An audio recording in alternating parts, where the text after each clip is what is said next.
sa masjid ng Princess Nora. Tapos ko lang magsala ng duhur.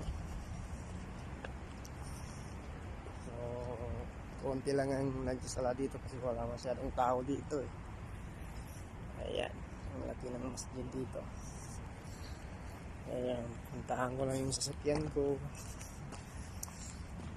Ayan siya.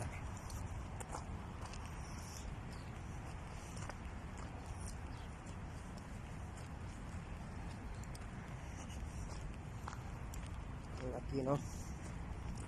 Ang Princess Nora.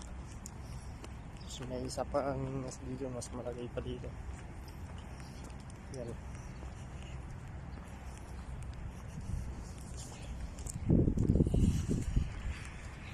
Yan siya.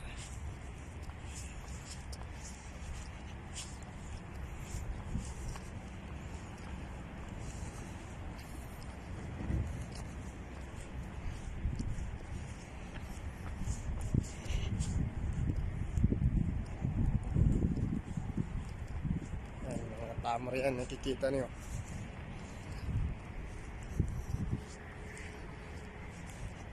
Tahan ko na yung sasakyan.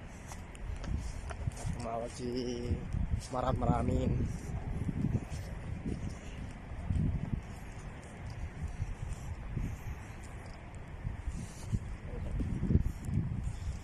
Pupunta ng masjid. Parang bulkiya doon sa Cotabato.